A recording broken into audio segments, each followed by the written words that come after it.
සුබ උදෑසනක් සෑම කෙනෙකුට. අද දවසේ ස්වාමීන් වහන්සේගේ වචනේ බලන පිණිස අපි යාඥාවෙන් එක්සිට වෙමු. පියෝ දෙවියන් වහන්සේම යාඥා කරන මේ මොහොතේ යේසුස් ක්‍රිස්තුස් වහන්සේගේ නාමයෙන් ඔබ වහන්සේගේ කරුණාව සහ දයාව ආයද සිටිනවා. මන්ද අපි ජීවත් වෙන්නේ අපි පෝෂණය වෙන්නේ කෑමෙන් පමණක් නොවේ. ඔබ වහන්සේගේ වචනය බොහෝ මිනිස්සු ආත්මික බඩගින්නේ සිය දහස් ගණන් මේ ඇදෙන කාලෙක ආත්මික පිපාසය පිනව ගන්න බැරුව ස්වාමීන් වහන්සේ පිපාසයෙන් මේ ඇදෙන කාලෙක ස්වාමීන් වහන්සේගේ වචනය ස්වාමීන් වහන්සේ සැබෑ ලෙස අපිට ආත්මික පිපාසයෙන් අපේ ආත්මික බඩගින්නද අපේ ඉවත් කරනවා පමණක් නෙවෙයි අපේ මිලදී ගත ක්‍රිස්තුස් වහන්සේගේම ස්වරූපයට සමානත්වයට උන්වහන්සේ අපේක්ෂා කරන ජීවිත රටාවකට අපව ගෙන යන්නට මේ වචනයත් ස්වාමීන් වහන්සේ භාවිතා කළ මැනව.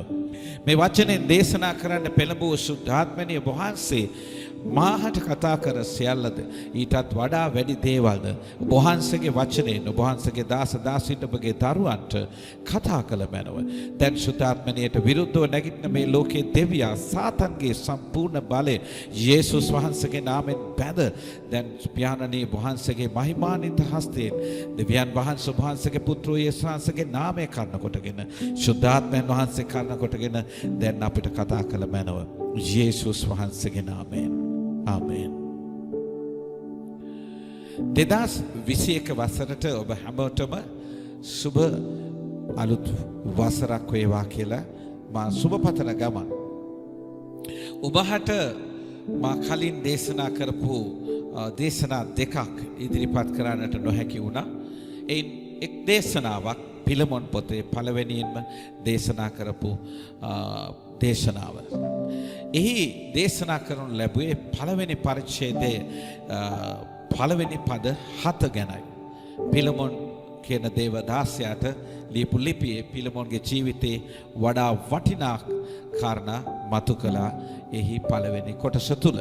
අද දවසේ දෙවියන් වහන්සේගේ වචනය ඔබට කතා කරන්න මා වෙන් කරගෙන තිබෙන්නේ සැබෑ ඔනේසිමස් ඔබ තුලින් සොයාගන්න ඉඩ දෙන්න කියන මාතෘකාවයි. පිලමොන් 8 වෙනි පදයේ සිට 20 වෙනි පදේ දක්වා පළවෙනි පරිච්ඡේදය. අපි දකිනවා මේ බයිබල් කොටස කියවන විට ඊටාම වැදගත් කාරණා රාශියකින් අපිට කතා කරන විදිය. මා කියවන්නම් 8 වෙනි පදයේ සිට 20 වෙනි පදේ දක්වා. මේ නිසා කල යුතු දේ පිළිබඳව ඔබට අණ කරන්නට ක්‍රිස්තුස් වහන්සේ තුල මට නිදහස ඇති. නමුත් එසේ නොකර ක්‍රිස්තුස් යේසුස් වහන්සේගේ තානාපතියෙකු වන දැන් උන්වහන්සේ උදෙසා හිරකාරයෙකුව සිටින පාවුල නම් මම ඊතා ආදරයෙන් ඔබගෙන් ඉල්ලීමක් කරමි. ඒ ඉල්ලීම නම් මා හිරගෙදර සිටියේදී මගේ දරුකමටපත් වූ ඔනේසිමස් ගැනය. වරක් ඔහු ඔබට නිෂ්ප්‍රයෝජන සිටි. නමුත් දැන් ඔහු ඔබටත් මටත් ප්‍රයෝජනවත්ව සිටී. මාගේ හදවත වැනි ඔහු ඔබ වෙත ආපසු එවමි.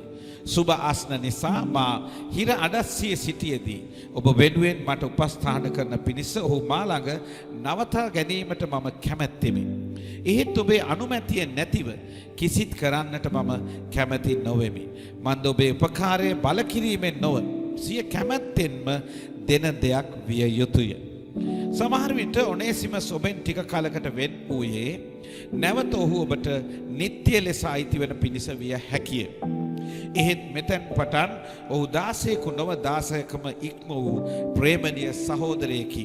මට එසේ වන ඔහු මිනිසෙකු වශයෙන්ද සමිදානන් වහන්සේ තුලද ඔබට ඊටත් වඩා අගනා විය යුතුය. ඔබ මා ගැන ඇදහිල්ල පිළිබඳ සහකාරයෙකු හැටියට සිතන්නේ නම් ඔබ මා පිළිගන්නාක් මෙන් ඔනේසිමස්ද පිළිගන්න. ඔහු ඔබට යම් වරදක් කර ඇතනම් නොහොත් ඔබට ණයව සිටී නම් ඒ වගකීම මම බාර ගනිමි.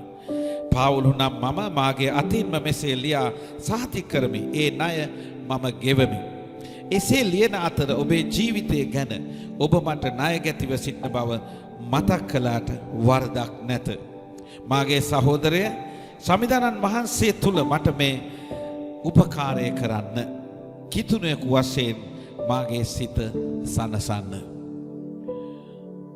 අපේ සහෝදර සහෝදරිය සැබෑ ඔනේසිමස් ඔබ තුළින් සොයාගන්න ඉඩ දෙන්න කියන මාතෘකාවෙන් ඔබට කතා කරන වෙලාවේ සැදැහැවතුන්ගේ සිත් ප්‍රාණවත් කළ ඔවුන්ට ප්‍රේම කළ ඒ වගේම තම පවුලට ප්‍රේම කර ඔවුන් කිතුණුවන් මෙන් ගොඩ නැගූ යේසුස් ක්‍රිස්තුස් වහන්සේ කෙරෙහි බලවත් ඇදහිල්ලක් තිබූ පිලමොන්ගේ ප්‍රේමය දැන් ඔහුට එපා වුණා වූ ඔහු අත්හැර ගියා වූ ඔහුගේ දාසයෙකු වන ඔනේසිමස් කෙරෙහිද ඔහුව ගැලවීමට ගෙන ආපු ඔහුව ඒ තත්ත්වයට පුහුණු කර ගෝලයෙකු කරන්නට කටයුතු කළපු ඔහුගේ ආත්මික පියා වෙතටද ගෙන ඒමේ වගකීම පිලමොන්ට මතක් කර දෙනවා සුද්ධ පවුල්.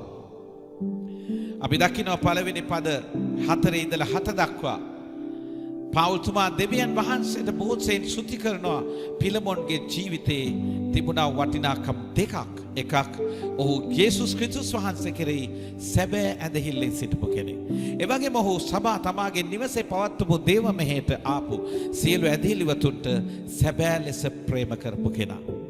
ඒ වගේම තම බිරිඳ සහ පුත්‍රයා තමාගේ නිවස පවා දේව රාජ්‍යයට කැප කරපු ප්‍රේමණීය ස්වාමි පුරුෂයෙක්, ප්‍රේමණීය සහකාර සේවකයෙක්, ඒ වගේම ප්‍රේමණීය තාත්තා කෙනෙක්. දෙවිදුන්ට ප්‍රශංසාව ගෙන දෙන උතුම් මිනිසෙක් ලෙස ඔහු දේවදාසයාගේ ප්‍රසාදයට ලක් වුණා. නමුත් ප්‍රිය සහෝදර සහෝදරිය 8 වෙනි පදයේ ඉඳලා පිලමොන්ට තමත් කාරණා රාශියක් මතක් කර දෙන්නට සුද්ධ පවුල්තුමා තමන්ගේ ලිපියේ ආරමුණු කර තිබෙනවා.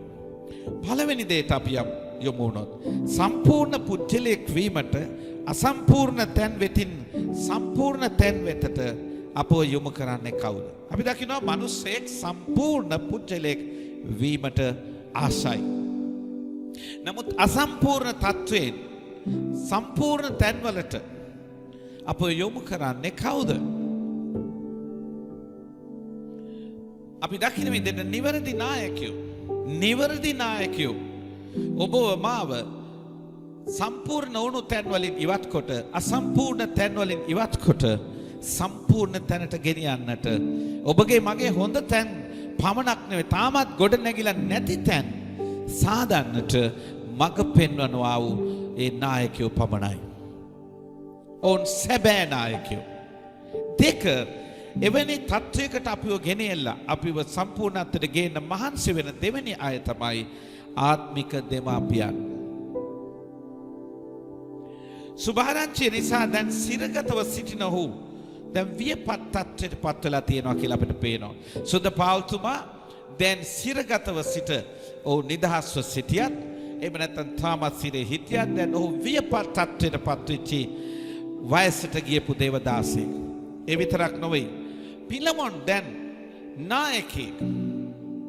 සභාවක තමාගේ නිවසේ සභාවක සේවකෙක් පමණක් නෙවෙයි කොලොස්සි සභාවේට සේවය සම්බන්ධ නායකත්වයට ආපු කෙනෙක්. පිලමොන්ගේ මිදීම උදෙසා කටයුතු කළ පවුල්තුමා දැන් ශාරීරිකව සිරගතව සිටින කෙනෙක්. ඒත් ඔහු ශාරීරිකව සිරගතව සිටියට ඔහු ආත්මිකව නිදහසේ ඉන්න මිනිසෙක්.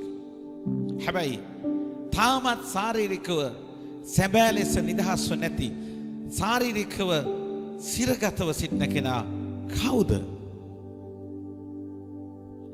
අපිට පේනවා දෙවෙනි කාරණාව දෙස බැලුවා. පිලමොන් කියන මේ දෙවියන් වහන්සේගේ මිනිසයාට සුද්ධ පවුල්තුමා යෝජනා කීපයක් ඉල්ලීම් කීපයක් ඉල්ලනවා. ඒ කුමක් ගැනද? බලන්න පළවෙනි 8 වෙනි පදේ කියනවා පළමුවෙන්ම අපි දැක්කොත් මම ඔබට කළ යුතු දේ පිළිබඳව අනකරන්ට මට ක්‍රිස්තුස් වහන්සේ තුල අයිතියක් තියෙනවා. හේතුව මම ඔබව ගැලවීමට ගෙන ආපු කෙනා. ප්‍රේරිතෙක් මම ඔබගේ. ඒත් ඔහු කියන 9 වෙනි පදේ මම ඔබට අනකරන්න නැතුව ක්‍රිස්තුස් යේසුස් වහන්සේගේ තානාපතියෙකු වන උන්වහන්සේ උදෙසා හිරකාරයෙකු සිටින පාවුල් නම් මම ඉතා ආදරයෙන් ඔබගෙන් ඉල්ලීමක් කරනවා. දැන් මේ සුද්ධ පවුල්තුමා පිලමොන් ගැන නිතරම දෙවියන් වහන්සේට ස්තුති කර ඔහු තුල තිබෙන ඇදහිල්ල ක්‍රිස්තුස් වහන්සේ ගැන. මේ පෞතුමා ඔහු තුළ තිබෙන ඇදහිලිව තුළ තිබෙන ඔහුගේ ජීවිතයේ ප්‍රේමය ගැන ඇදහිලිවතුන් ප්‍රාණවත් කරන මිනිස්සෙක් ඔහු. ඒ ගැන ඔහු නිතර දෙවියන් වහන්සේට ස්තුති කරා. හැබැයි දැන් ඔහු ඉල්ලීමක් කරනවා. තාමත් වර්ධනය වෙන්න ඕන තැන් කීපයකට පිලමොන් ගෙනියා යුතුයි. එනිසා ඔහු කියනවා මම අණ කරන්න කැමති නෑ ඔබ වගේ වර්ධනය වුණා නායකයෙකුට. මම ඔබගෙන් ඉල්ලීමක් කරන්න කැමතියි. මේ පිලමොන් කියන නමේ තේරුම මම කලින් කිව්වා. පිලමොන් කියන නමේ තේරුම ආදරණීයයි කියලා. මේ පිලමොන්ගේ ජීවිතයේ 13 වෙනි පදයේ විශේෂ දෙයක් ඉල්ලනවා. 13 කියනවා සුභාෂ්ණ නිසා මා සිර අඩස්සියේ සිටියේදී ඔබ වෙනුවෙන් මට උපස්ථාන කරන පිණිස ඔහු මා ළඟ නවතා ගැනීමට මම කැමැත්තෙමි. අපි දකින්න 6 ඒ ඉල්ලීම නම් මා හිරගෙද සිටියේදී මගේ දරුකමටපත් වූ ඔනේසිමස් ගැනය. වරක් ඔහු ඔබට නිෂ්ප්‍රයෝජන සිටි නමුත් දැන් ඔහු ඔබටත් මටත් ප්‍රයෝජනවත්ව සිටී. මාගේ හදවත වැනි ඔහු ඔබ වෙත ආපසු එමි. සුභාෂ්ණ නිසා මා සිර අඩස්සී සිටියේදී ඔබ වෙනුවෙන් මට උපස්ථාන කරන පිණිස ඔහු මා ළඟ නවතා ගැනීමට මම කැමැත්තෙමි. එහෙත් ඔබේ අනුමැතිය නැතුව කිසිත් කරන්නට මම කැමැති නොවෙමි. මන්ද ඔබේ උපකාරය බල කිරීමෙන් නොව සිය කැමැත්තෙන්ම දෙන දෙයක් විය යුතුය. ප්‍රිය සහෝදර සහෝදරිය පිලමොන්ගේ නමේ තේරුම ආදරණීය කියන තේරුම. ඔහු මේ වෙන විට තමාගේ ගෙදර අයට තමාගේ සභාවයට ඉතාම හොඳින් ආදරණීය ජීවිතයක් ප්‍රේමණීය ජීවිතයක් ඔහු ගත කරනවා. ඔහු යේසුස් වහන්සේට අතිශයින් ප්‍රේම කළා. දැන් සුදු පාවුතුමා කියන ඔබෙන් විය යුතු උපස්ථානයක් තාම මට වෙලා නැහැ. මමයි ඔබගේ ආත්මික පියා. ඒක ඉංග්‍රීසියෙන් පැහැදිලිව කියනවා ඔනේසිමස්ගේ ආත්මික පියා බවට මාව පත් වෙලා ඉවරයි. මං ඔනේසිමස්ව දිනාගත්තා. ඔහුට ආත්මික පියෙක් වුණා. ඔහු මගේ ආත්මික දරුවා. හැබැයි වරක් පිලමොන් මම ඔබව දිනාගත්ත ඔබේ ආත්මික පියා. ඔබගේ ආත්මික පියා වන මම දැන් සිරේ සිටින්නේ. ක්‍රිස්තුස් වහන්සේ ගැන දේශනා කරලා. ඒ පිලමොන් ඔබ දන්නේ නැහැ කිසිවක් මා ගැන. මා අද ඔබට සේවය කරපු මා දැන් සිරගතව සිටිනවා. ඒත් ඔබෙන් මට වෙන්න ඕන යුතුයකම් ඔබෙන් මට වෙන්න ඕන සේවය උපස්ථානය ඔබට එපා වුණ ඔබෙන් පලා ගිය ඔබට නිෂ්ප්‍රයෝජන වුණ ඔනේසිමස් නැමැති සිරකරුවා තුලින් මට දැන් ලැබෙනවා. දැන් ඔහු කිතුණුවෙකුමෙන් සිටිනවා. ඒත් ඔබට වරද කළ ඔහුගෙන් මට දිගටම ඔබෙන් වෙන්න ඕන උපස්ථානය ලබා ගන්න මට කැමති නෑ. මතක තියාගන්න මේක පිලමොන් දිගට කියවන්නේ යනකොට පිලමොන්ගේ උතුම්කම පාවුතුමා මතක් කර දෙවිඳුන්ට ස්තුති කරනකොට ඔහුගේ ඇස්වල කඳුළු හැලෙනවා ඇති. කියාගෙන යනකොට මේ ලිපිය ඒ කාලේදී ලිපියක් හම්බ වෙනවා කියන ඉතා වටිනා අවස්ථාවක්. ඔහු හරි ආදරෙන් පාවුල්තුමා ගැන මතක් කරමින් ලිපිය කියාර යන විට ඔහුගේ නිවසට පැමිණ ඔහු ගැලවීමට ගෙනලා ඔහුගේ බිරිඳ දරුවන් ගැලවීමට ගෙන ආපු පාවුල්තුමා ඔහුගේ ආත්මික පියා සේවයට යමින් දැන් සිරේ සිටිනවා කියලා ඔහුට දැනුණා. ඔහුට ඒක මතක් වුණා. මට උපස්ථාන කර මාව ගැලවීමට ගෙන ආපු මගේ ආත්මික පියාට මගෙන් වෙන්න ඕන යුතුයකම් මං තාම ඉටු කරලා නැහැ. ඔහු සිරේ ඉඳිද්දි මට කරන්න පුළුවන් දේ මම තාම කරලා නැහැ. මං ඔහු සිරේ ඉන්නවා කියලා දන්නෙත් නැහැ. ඔහුට මගෙන් සේවයක් අවශ්‍යයි කියලා මං දන්නෙත් නැහැ. ඒත් මම කළ යුතු දේ මය ළඟ හිටපු වහලා වන ඔනේසිමස් දැන් කරනවා. ඒත් වහලෙක් ලෙස නොවේ. දැන් ඔහු කිතුණුවෙක් වෙලා. ඔහු දැන් පාවුල්තුමාගේම ආත්මික දරුවෙක් මෙන් වෙලා. මමත් ඔහුගේ දරුවෙක් ආත්මික. ඒත් මට වඩා මා ළඟ හිටපු වහලා කිතුණුවෙක් වී මට වඩා හොඳ යුතුයකම් ඉෂ්ට කරනවා. ප්‍රිය සහෝදර සහෝදරිය, සමහර අය ගැලවීම ලැබලා යේසුස් වහන්සේ තුලට ගෙනියපු ආත්මික දෙමාපියන්ගෙන් ඈතට ගිහිල්ලා දුරස්ව සිටිමි. ඔවුන් දැන් විශාල සේවාවල ලියනවා. රටින් රට ජාත්‍යන්තර සේවාවන් කරනවා ඇති. දැන් ඔවුන්ට අමතකයි තමන්ට සේවය කරපු දේවදාසයා වය වෘද්ධව රෝහලේ නිවසේ උපස්ථානයක් නැතුව දුක් විඳින හැටි.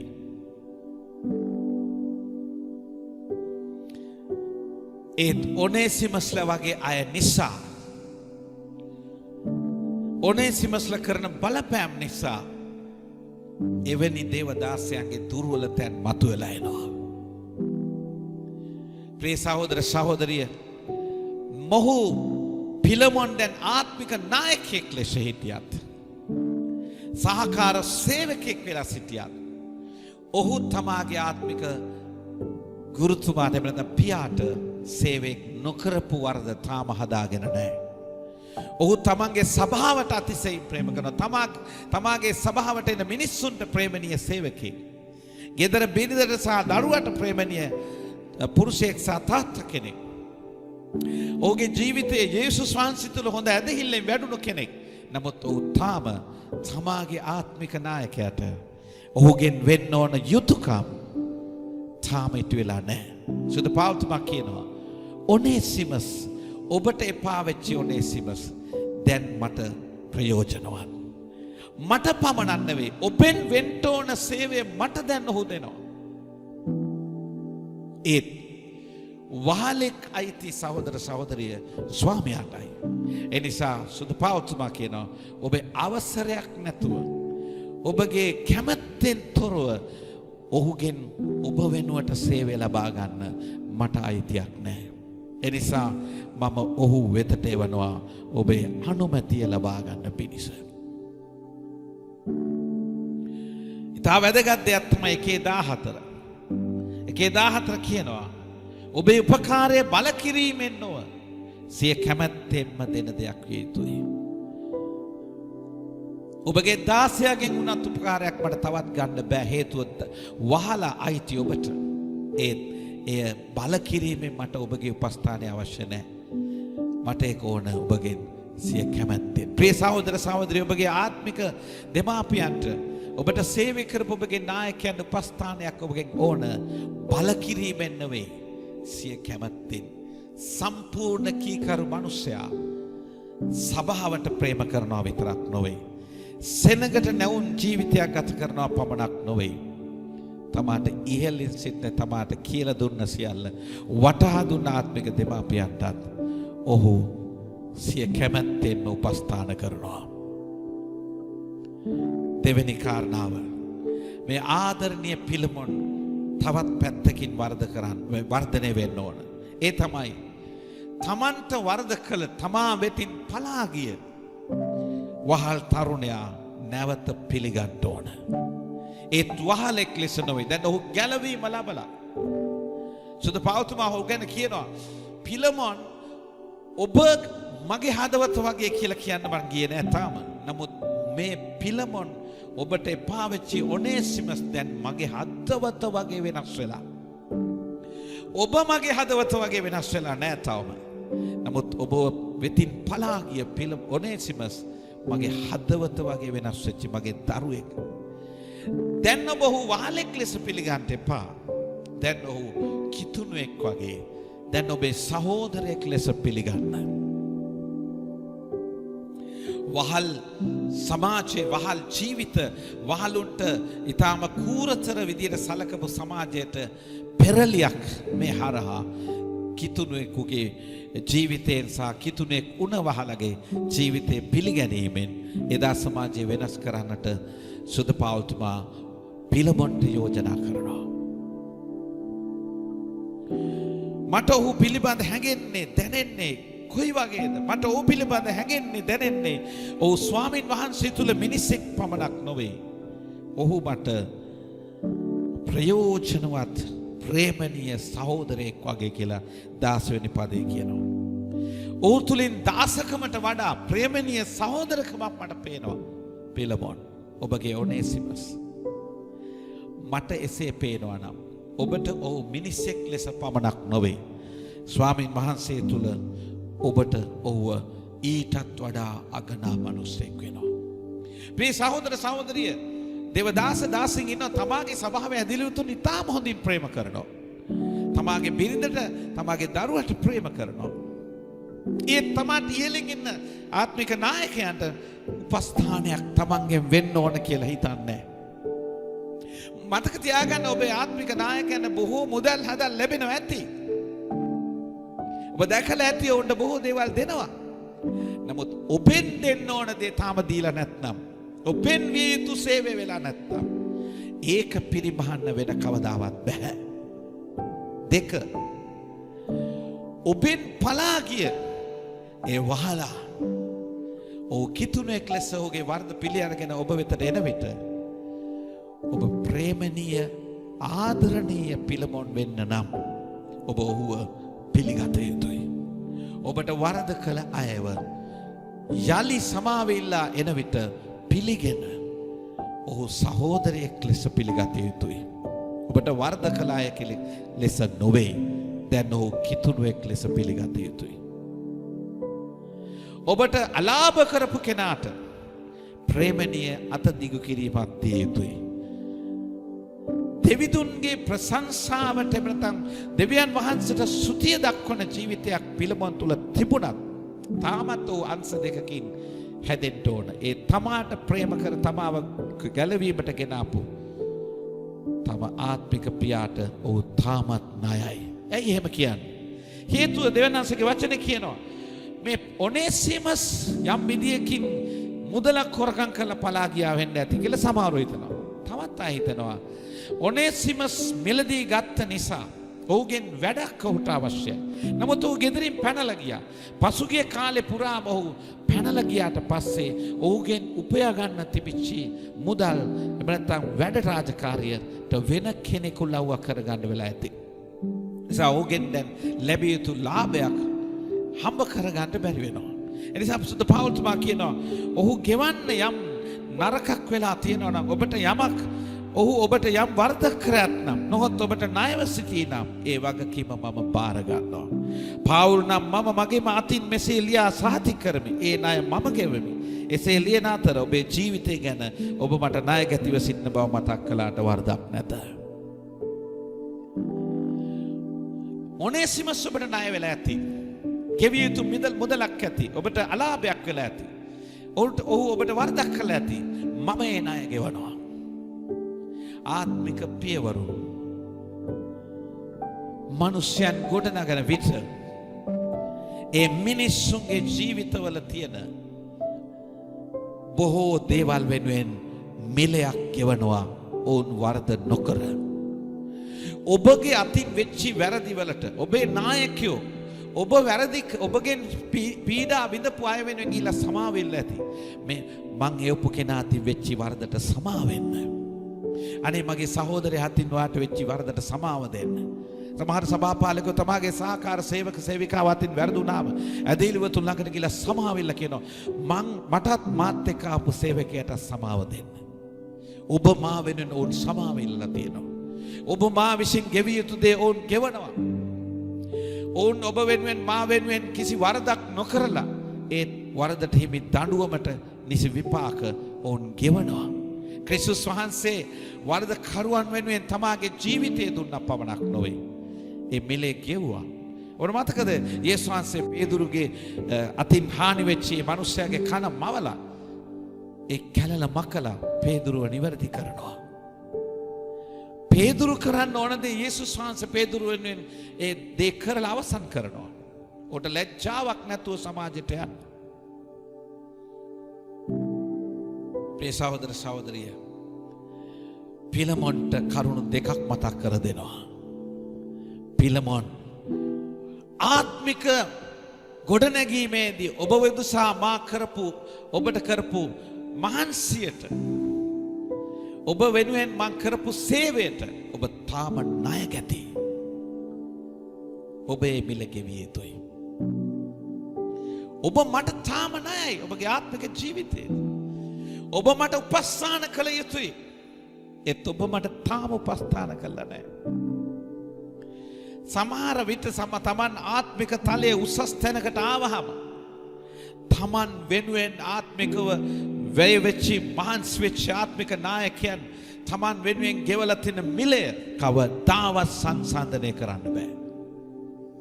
අපි අපේ ආත්මික දෙමාපියන්ට උපස්ථාන කළ යුත්තේ ඕන් අප වෙනුවෙන් විශාල ලෙස මිල ගෙවා තිබෙනවා.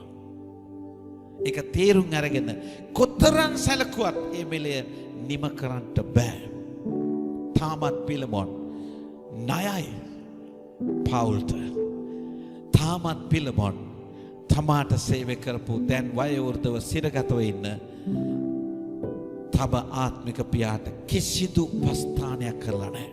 ඒත් ඔනේසිමස් පිලමොන්ටත් වඩා පවුල්ගේ හදවත වගේ වර්ධනය වෙලා. දෙවෙනි දේ බැලුවොත් අපි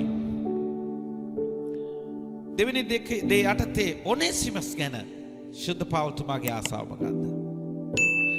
ඔනේසිමස් කියන තේරුම නමේ තේරුම ප්‍රයෝජනවත්. දැන් 16කට වඩා ප්‍රේමණීය සහෝදරයෙකු වෙලා ඉන්නවා ඔනේසිමස්. ඔහු කලින් වැරදි කරපු 16. හැබැයි ඔහුගේ ලෞකික ස්වාමියාට ඔහු වරදක් කරලා තියෙනවා. නමුත් දැන් ඔනේසිමස් නිවැරදි විය යුතුයි තම ලෞකික ස්වාමියා ළඟට ගිහිල්ලා. ඔහුගේ කලින් වෙච්චි වරද සකසා ගත යුතුයි. තමාගේ ආත්මික පියා ළඟ කොච්චරම් වර්ධනය වුණත් තමාගේ ලෞකික පියාට කරපු අලාභය ගැන ඔහු ගිහිල්ලා සමාව අයදිය යුතුයි. ඔහු හරි ගැස්සිය යුතුයි. අමතක කරන්න එපා. පියවරු තමයි දරුවව නිවැරදිව හරි ගස්සන්නේ. ඔබට මතක ඇති මාක් පළවෙනි මිෂනාරි ගමනේදී මඟට ගිහිල්ලා ආපසු ආවා. දෙවෙනි මිෂනාරි ගමන යන විට බාර්නබස් යෝජනා කරනවා මාක් වරයි යමු. නමුත් පවුල්තුමා කියනවා එවැනි කෙනෙක් අපේ මිෂනාරි ගමනට සුදුසු නැහැ කියලා. එවිට බාර්නබස් තමාගේ ඥාතියෙක් වෙන මාක්ව අරගෙන වෙනමම මිෂනාරි ගමන යනවා. ධර්ම දූත සේවයේ. නමුත් බාර්නබස් නිවැරදි ආත්මික පියෙක්. ඔහුගේ මාගේ ඥාතියෙක් වෙන පේදුරුතුමත් මාක්ව වෙනත් ක්‍රමයකින් හදන්න නැතුව පසු කාලනෝ පවුල්තුමා ළඟටම යනවා. ඔහු හරි ගැස්සිය යුතු තැන් හදාගන්න මාක් ආසාවෙන් පවුල්තුමත් එක්ක සේවයට එනවා. තමන් කා සමගද වර්ධ තියෙන්නේ, තමාගේ කා සමගද අමනාපය තියෙන්නේ, කා සමගද වේදනාවෙන් ඔබ ඉන්නේ. ඔබ ඒ අය ළඟටම ගිහිල්ලා නැවත සැකසිය යුතුයි. ඒක තමයි නියම ආත්මික දරුකම, නියම කිතුණුකම. වැරදි තියාගෙන දිගට ගමනක් යන්න එපා. යම් දවසකදී නාස්තියක් වෙන්න පුළුවන්. පවුල්තුමා කියනවා මට දිගටම ඔනේසිමස් තියාගන්න පුළුවන්. ඒත් ඔනේසිමස් ඔබට කරපු අලාභය ගැන ඔහු ඔබ ළඟට ඇවිත් ඕ නිවැරදි විය යුතුයි. ඔහු මට මෙන්ම මට දැන් ඔහු ප්‍රයෝජනවත්. මං ඔහු ක්‍රිස්තුස් වහන්සේ තුළට ගෙනා නිසා දැන් ඔහු ප්‍රයෝජනවත් මිනිසෙක් වෙලා. 1:11 කියනවා. හැබැයි දැන් මට මෙන්ම ඔබටත් ඔහු ප්‍රයෝජනවත් මිනිසෙක් වෙන්න යනවා. ඔනේසිමස් දැන් ලෞකික ස්වාමියෝ පිලමොන්ටත් පවුල්තුමාටත් ඔහුගේ ආත්මික පියාටත් ප්‍රයෝජනවත් වූ අයෙක් වුණේ ඔහු ක්‍රිස්තුස් වහන්සේ තුළට ආපු නිසායි. ඒ තාම පිලමොන් ආත්මික දරුවෙක් ලෙස තමන්ගේ ආත්මික පියාට අවශ්‍යතාවයේදී උපස්ථාන කරන්න ලෑස්ති නැහැ. ඒ ගැන දැනුමක්වත් ඔහුට තිබුණේ නැහැ. ඒ වගේම තමන්ගෙන් ඉවත්ව ගියපු ඒ ඔනේසිමස් ගැන ඔහු සෑදිය යුතුයි. ඔහුට ඔහුගෙන් උපස්ථානයක් අවශ්‍යයි කියලා අවබෝධයක් තිබුණේ නැහැ. ඒ නිසා සෑදෙන්න ඕන තැන්, වෙනස් වෙන්න ඕන තැන් නිවැරදි කරගත යුතුයි. මතක තියාගන්න පියෙකු ළඟ තමයි දරුවෙක් ඉපදෙන්නේ. ඒත් ගුරුවරුන් ළඟ ඉපදෙන්නේ ශිෂ්‍යයන් පමණයි. පියෙකු ළඟ තමයි දරුවන් බිහි වෙන්නේ. ගුරුවරු ළඟ ශිෂ්‍යයන් බිහි වෙන්නේ. අපි අදාළ කරගන්න යනවා. ප්‍රිය සහෝදර සහෝදරිය, සහකාර සේවකයෙකු ලෙසින් සුදු පවුල්තුමා සමග එක හා සමාන මට්ටමක ඉන්න මේ පිලමොන් ආත්මිකව උසස් තැනක සිටියත් ඔහු ඉතා හොඳ ප්‍රේමණීය මිනිස්සෙක් ලෙස තම සභාවට ආදරය කරන සමහරවිට තමන්ගේ සභාවට ආදරේ තමන්ගේ නායකයන් එක්ක තරහයි තමන්ගේ පවුලට අතිශයින් ආදරේ තමන්ගේ ආත්මික නායකයන් එක්ක ભેද වෙලා තිබෙනවා හැබැයි අපිට පේනවා ඔහුගේ පිලමොන්ගේ ජීවිතයේ ආත්මික නායකයන් සැලකීම ඔහුගේ තාම සෑදිය යුතු තැනක් තියෙනවා ඊළඟට තමාට වරද කර කෙනාට සමාවදී ඔහුව කිතුණුවෙක් මෙන් පිළිගත යුතු තිබෙනවා අපිත් ඒ වගේ අපි මොන තරම් අපේ ආත්මික නායකයන් හා සමාන මට්ටමට ආත්මික කාරණා දැනගෙන එලිදරව් වී මොන තරම් වර්ධනය වුණත් අපේ ආත්මික නායකයන්ට අපෙන් වෙන්න ඕන උපස්ථානය නොදී සිටීම අසම්පූර්ණකම අපට වර්ධ කළ අයින්ට අපි ප්‍රේම නොකර ඔවුන් පිළි නොගත්තොත් අපේ අසම්පූර්ණ කිතුණුකමක් ඇති වෙනවා දෙක අසම්පූර්ණකම නොව සම්පූර්ණ පූර්ණ ප්‍රේමයකට අපි වෙනස් විය යුතුයි ඒට අපව පොළඹවන්නේ අපේ ආත්මික පියවරුන් පමණයි ආත්මික බාප්පලා අපිව කවදාවත් හරි මාර්ගය යවන්නේ නැහැ වැරදි උපදේශකව වැරදි ගුරුවරු වැරදි මිනිස්සු ඔබගේ ආත්මික සමනතා කඩා දමනවා මිසක් ගොඩනගන්නේ නැහැ. සුදු පෞල්තුමා කියනවා මා සමග සහකාර සේවකයෙක් වෙන ඔබ මම ඔබගෙන් ඉල්ලීමක් කරනවා. ඒ තමයි කිතුණුවෙකු වශයෙන් මගේ සිත සනසන්න. ඔබේ නායකයෝ ඔබට හරි ආදරේ. ඒ විතරක් නෙවෙයි. ඔබ නිවැරදිව ඔබට වරද කළායින්ට සමාව දී. ඔබ නිවැරදි වෙනවා දකින විට ඔබේ නායකයෝ ඔවුන්ගේ සිත් සැනසීමෙන් සිටිනවා. පිලමොන්ගේ සුදු පෞල්තුමා කියනවා මගේ සිත සනසන්න. වහෙන් හොරෝස් සුදු පෞල්තුමා පිලමොන්ට මතක් කරනවා තමන්ගේ සෙනගට තමන්ගේ පවුලට තමන්ගේ සභාවට ප්‍රේම කිරීම පමණක් නොවේ. තමාගේ ආත්මික නායකයන්ගේ සිත් සැනසෙන විදිහට ඔවුන් අපට කරන යෝජනාවලදී ඔවුන්ගේ ආයාචනාවලට අපි එකඟව කටයුතු කර යුතුයි. අපේ ආත්මික නායකතිභාවය තේරුම් අරගෙන අපේ ආත්මික නායකයන්ට අපි උපස්ථාන කළ යුතුයි. අපෙන් ඉවත්ව ගිය අය කිතුණුවෙකු මෙන් ආය එන විට ඕන පිළිගත යුතුයි. දැන් ක්‍රිස්තුස් වහන්සේ තුල ගොඩ නැගුණු ඔනේසිමස් කියන්නේ මේ වහලාගේ නම. ඔහුගේ නමේ තේරුම මොකද්ද? ප්‍රයෝජනවත්. දැන් සුදු පෞල්තුමා කියනවා පිලමොන් ඔනේසිමස් නම් ප්‍රයෝජනවත් වෙනවා වෙලා තියෙනවා මට. හැබැයි ඔනේසිමස් ඔබටත් ප්‍රයෝජනවත් වෙන්න යනවා. තව පැත්තකින් සුදු පෞල්තුමා කියනවා පිලමොන් ඔබ තුලත් ප්‍රයෝජනවත් ඔනේසිමස් කෙනෙක් ඉන්නවා. දැන් මේ ඔනේසිමස් ඔබ තුලින් මතු කරන්න මට ඉඩ දෙන්න. පෞල්තුමා කියනවා මම ඉල්ලනටත් වඩා ඔබ ක්‍රියා කරන බව දන්නවා. ඒ නිසා 2021 අපි ආපසු සොයලා බලමු අපේ ජීවිතේ. අපි කාට විතරද ප්‍රේම කරන්නේ? අපේ තාම අපේ නායකයන්ට අපිට වර්ධ කළායිට කාටද අපේ උපස්ථානය අවශ්‍යයි? අපේම සභාවේ ඇදලිවතුන්ටද?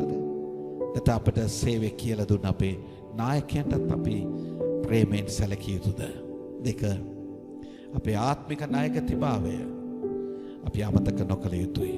තුන අපිට වර්ධ කළ අය ඕන් පිළිගෙන සැබෑ ඔනේසිමස් කෙනෙක් විය යුතුයි අපි. අපි අපට පමණක් නෙවෙයි අපට සේවය කරපු අයට ප්‍රයෝජනවත් දරුවෝ වෙමු. අපි ආඥා කරමු. ජීවමාන දෙවියන් වහන්සේ සැබෑ ඔනේසිමස් කෙනෙක් මෙන් අපට සේවය කළ අයටත් අපට වර්ධ කළ අයටත් ප්‍රයෝජනවත් දාසියක් පුරුෂෙක් භාර්යාවක් වෙන්න අපිට කරුණාව දෙන්න බෑ.